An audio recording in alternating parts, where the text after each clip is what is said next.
11节的感动时刻客庄小旅行的单元，今天带您来到屏东县的竹田乡。竹田的单车道很有特色，它在南二高国道底下，不怕太阳晒，绿意盎然不说，沿途有许多客庄的景点、碗衣厂、6堆忠义祠都值得大家探访。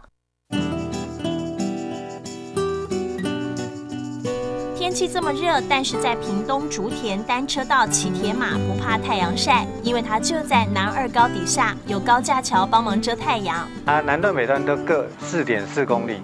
骑单车的话，大概一段这样子来回大概10分钟也相当的就是有运动量但是也不会很长相当的舒适。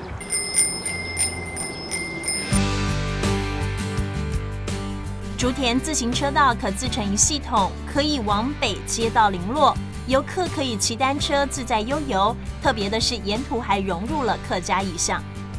像是这个碗衣厂，夏天让小朋友消消暑气，也让客家妇女回忆以前天天在河边洗衣服的场景。因为早期的客庄的妇女大部分在水准边、在洗衫服，让这个大家可以回味过去这个农忙生活的情况。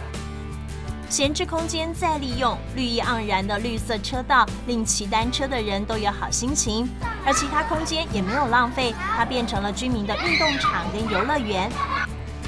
骑单车逛景点也会经过6堆著名的忠义祠，忠义祠是当地客家人的信仰中心，供奉的是康熙时代对抗鸭母王朱一贵而牺牲的客家先民。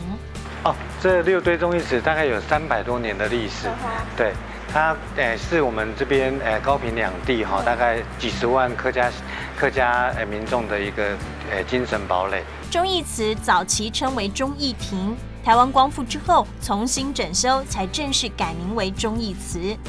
这里不只是祭堂，对当地的人来说，这也代表着先贤先烈保乡为民的精神。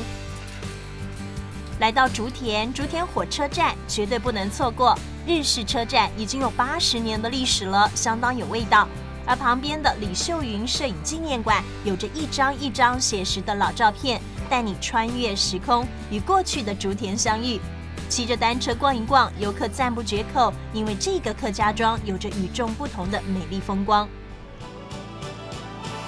长长的影子在客庄一路绵延，乘着铁马，凉风舒爽。忠义祠缅怀前人，老车站沉淀况味，车轮转动出感动时刻。